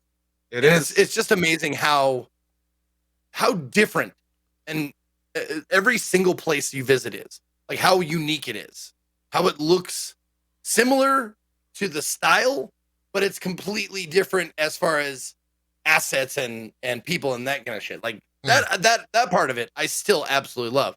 Going from like one building that looks like, like the peach trees from Judge Dredd, and then like going to like the outer like Japantown like places and shit, like how much variance it has. It's the environments are just fucking stunning. Yeah. It's good. Where are you at in the main story? Roughly speaking, without spoilers, I guess. Well, I spent many hours doing every single thing on the first place, on the first little, section. Yep. The lockdown just like lifted like 4 or 5 story quests ago. So not too, I mean, I'm barely scratching the surface. I'd say if I had to give you a percentage of the area of Cyberpunk that I've actually traveled in and discovered, I'd probably say like 25, 30% maybe. Did you do you've done the first brain dance and stuff, right? Yeah. Yep. I just found out what mantis blades are. Okay. The question I want to ask is too spoilery, so I'll just ask you off stream. Good call. Oh, I'm just getting started with Keanu, if that helps. Cool. Yeah, we have to remember a lot of people are waiting to play this game for it to get fixed up. So we don't. Yeah, we all know Keanu's in the game, so. Yeah. Wait, what? Like Reeves? That answers you have not gotten my favorite part of the game comes after that. Okay. It's just a random, I don't even know if it's main quest. It's just a random conversation that happens. That's like, you take the conversation outside of the game. You're like, that was actually like really insightful conversation just in general, not even pertaining to the game. It was good. So I'll ask I love some of the stuff you like just kind of either stumble upon or like the side quests. Like there was one side quest that I really liked with, it was a monk. I think it was a Buddhist monk. And he was, let's just say he was assaulted and bad things happened to him. And that It tends to happen when you're assaulted. the resolution of it was okay. But then I was just walking around and I bumped into him. I was like, oh, hey. And they like started talking. I was like, oh shit, I like looked at my map. I was like, there's not a marker here. It's just like, you bump into them and there they are. And they tell you the what is it in a book? Like the afterword of the quest. The epilogue. Yeah. Yeah. There you go. Yeah. Cool. You're like, oh, hey, I was like, whoa. And they're like, hey, I was like, how you doing? Like, we're doing pretty good. I was like, oh, sweet. Okay. It's so wild, man, because that's the kinds of little things that give you the glimpses of how great the game could have been.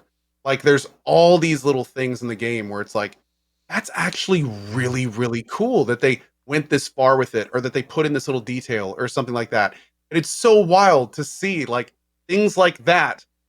And then no police or bounty system. It's just kind of like it's like two different games. It's like two different games. It's so crazy. Yeah. I love stopping. It's like, there's a crime and that little like sheriff star pops up. You're like, all right, I'm going to hop out. You hop out, you like start like bashing on the guys, and the cops are like, you can't do that. Pow, pow, pow. I'm like, this is what I'm here for. I'm helping you guys, you dicks. Yeah. Cyberpunk. Weird stuff. I've like suddenly, like, or not suddenly, but recently I've learned to completely ignore, unless I'm like looking for just something to waste my time. I mean, fun, but waste my time. Right. I've almost completely ignored anything blue on the map. Like anything with a blue symbol, I'm just like, nah, I've done all these before. Like, I just want to do the side shit now. Which one thing I think is really cool that they did right with the menu map system in Cyberpunk is if you scroll just enough of the map, it only shows you like the yellows, like exclamation point, question mark, shit like that. That's something that when I found that, I was like, oh, thank God. Yeah. It's also a full filter, by the way, if you ever want to play with that. So you can actually just like only put one type of thing on the map whenever you want. Really? Yeah. Pull up the map. I think it's like I X saw the or Y filter or something. thing, but maybe I guess maybe you I didn't didn't use control. explore it enough. Yeah, I remember the filter as well. They have some good Is things. the police and bounty system that big of a deal? It absolutely is. Somebody later said, no, co-exaggerates. No, it absolutely is a huge deal. Like, it's non-existent.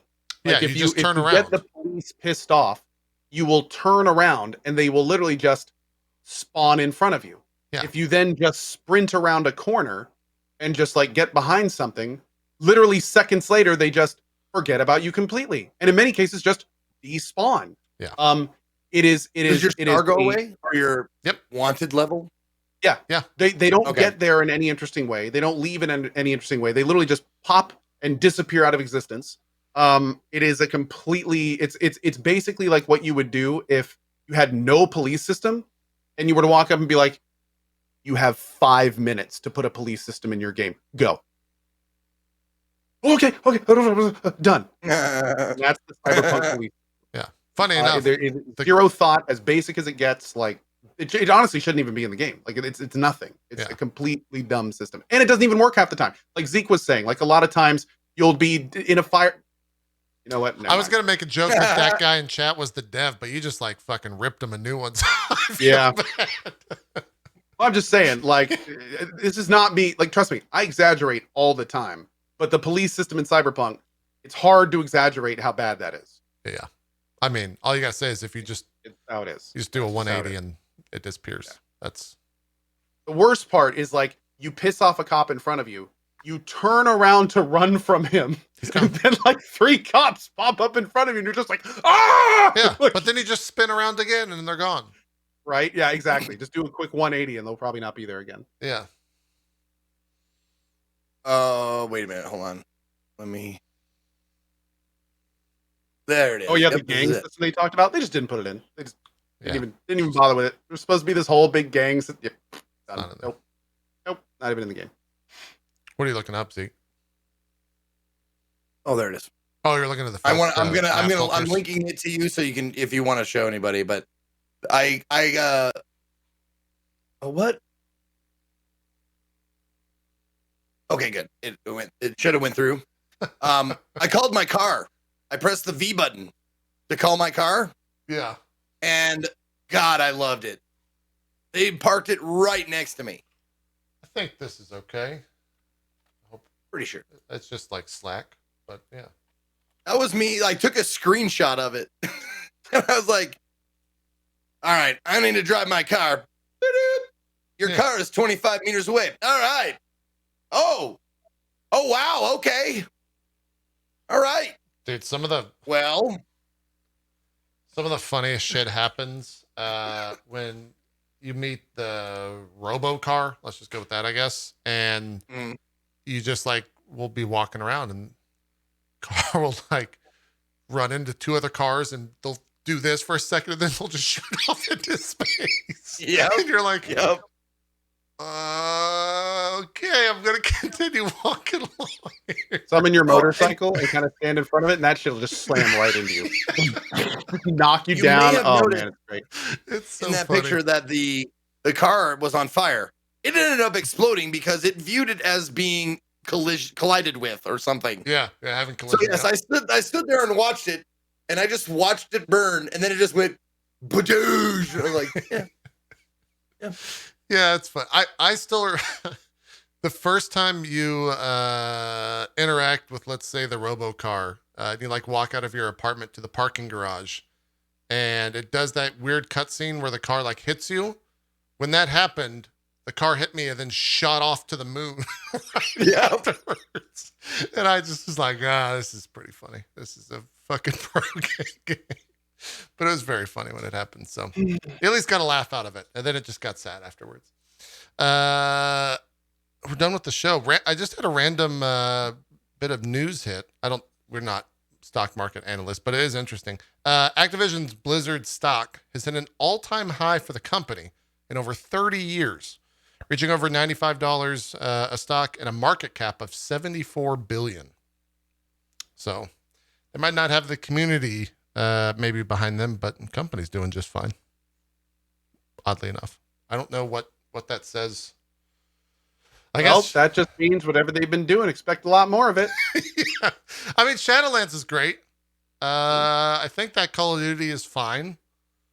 I think everything else is on fire. But yeah. And I guess Call of Duty has mobile as well, right?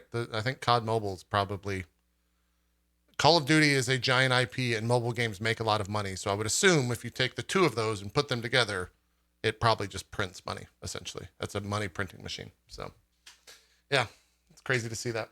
And then go ahead. last random bit of this is completely unrelated news. Let's hear it. Kind of hilarious because I said we all have a little bit of love for Arnold Schwarzenegger. In the ultimate like dad joke amazing move, he gets his first COVID-19 vaccination and then literally goes, "Come with me if you want to live." Man, that's good. Oh, I love Arnold. I like He's him. so great. Arnold's pretty good. Arnold's pretty good. The Funny. speech he gave was pretty good too. It was very You got good. a It was chance a to- fucking 10 out of 10 speech, yeah. Yeah. It was a little Oh, weird yeah. when he pulls out the sword from Conan and you're like, now hold up. Okay, that actually worked. That was a good metaphor. But put the sword down, Arnold. What are you Yeah. doing? We don't need the giant fucking sword. It's a little bit weird. Yeah. Yeah. Anyways. No, I really wanted him to be like in Conan the Barbarian. When I did it, he had a saying: "Crush your enemy, see them driven before you, and hear the lamentation of the women." That's what we must do. The Donald Trump. I'm ready for that. Oh God. Funny enough, Co, we laugh about it, but someone was like, maybe I should get that vaccine. So I'm glad that he did that. You think so? 100%. 100%. No, 100%. I wasn't going to, but I do really like Arnold. Maybe I do want to live. He might be right And about I do want to something. go with him, and I do want to live. I like all of these things. It Maybe worked. I will get it. It 100% got him. It worked. Look, whatever we could do to get the percentage of people that take the virus or take the vaccine, not the virus, Jesus. Yeah, the opposite. The opposite. Yeah. Anyways, Also, don't ask me what accent I was doing. You know, I said Arnold to begin with because I'm not good at accent fucking impression. Oh, that wasn't Borat? I thought Borat was You in the are. call with us. That was Zeke. Co, I our did. show is done. We're not doing it now. It's off. We're back. We're back together. You and JP have fun with each other. So I can delete that super secret Slack channel that wasn't secret at all on Slack that two of you asked me to create for the new show. I can delete Yeah. it? Okay. All right. You can delete it. Okay. Woo. Woo. Let's do some shout outs. The show is saved. Zeke, start us off. All right. What's up, everybody? Thank you guys very much for watching. My name is Ezekiel the Third. You can find me at or / Ezekiel_III, just like that, on Twitch, Twitter, and YouTube. I will be broadcasting here in around an hour. I don't know. Try not to put too much of a deadline on Wednesday, which is normally a day that I relax or do something fun. So, hour-ish. Follow my Twitter if you want to know. But we're building the rest of the PC later today. We have the cooler to install and wires to connect. So hopefully we don't fuck it up. Oh, and OS to install as well. Oh, So, that's easy these days. if you want to join me, that's what I'm doing it later today. Tomorrow, though, CD-ROMathon continues with a game that you probably never heard of, but it looks like a fucking hoot. The Psychotron. Oh, yes. Okay. The Psychotron. Dominate yeah. the mind. Dominate the world. It's an interactive murder mystery with FMV. Oh, it should be just cheese-tastic. So I'll see you tomorrow for that. If you want to join me, that's all I got. Thank you. Good stuff. Co, do some shout outs. Absolutely. Hello, everybody. As always, big thank you to JP and Zeke. Very fun show. Thank you, as always, to you guys for watching as well. My name is Ko. You will find me playing Stardew Valley tomorrow morning or Path of Exile this evening. We just got to map, so it should be a fun time tonight. Coming up on the channel, we have the Pillars of Eternity 2 completion. Probably Dark Souls 3 with the Cinders mod. Maybe doing that. The Gromichan cosplay with Yakuza 7. Going to be taking a look at Medium, probably Hitman 3, maybe some Neo 2 on the PC. We got a lot of stuff to do. So I hope you see on the channel. As always, thank you for watching. Some stuff. Immediately following the show today, I'll be jumping back into some more Path of Exile. I know. Who would ever imagine? I almost fell asleep on the show, not because of YouTube, but because I'm just actually that tired. I'm playing too much PoE. We'll be stopping, though, which is even crazier, around 6 p.m. Eastern to watch the newest episode of The Expanse. So if you want to watch that with the community, feel free to come on over. And then tomorrow, I'll probably be starting with Hitman 3, checking it out and seeing what it's all about. And then most likely finishing up the stream with PoE and probably keep that over the next couple of days. And then sometime either next weekend or maybe the weekend after that, we're going to be starting some Final Fantasy 14 raids on the weekend with a static group that we've put together, which very much looking forward to, and it should be an absolute shit show as we learn the raids together and learn how to play the game together, at least on that level. So that's coming up on the channel. That's what's coming up on all of our channels. We hope to see you guys somewhere along those lines. One thing, before I forget, we had our first show this Saturday. Really awesome. Super proud of it. Doing a tabletop role-playing show called The Cerebrum Project. Oh. With people such as Classic Katie, the Gassy Mexican, Savvy Pie, Pumpkinberry. But the best part about it is that it's actually got production behind it. Classy Pax and Fist of the Walrus, Brad Wodo. Well, actually, Brad Wodo was in it. But there's like people doing camera changes, sound effects, all that kind of stuff. Nice. If you want to check it out, we had our first episode last Saturday. Should be up on YouTube now on twitch.tv/tablestory or VODs, whatever. And we're doing it like episode 2 is coming this Saturday at 11 a.m. Pacific. So it's a really fun show. Very cool. I think you'll enjoy it. Awesome stuff. Cool. All right. That's it. We're out of here. That's the show. We're done. I guess I got to end it. That's on me, not you guys. We'll see you next week. Have a good rest of yours. We're out of here. Bye-bye.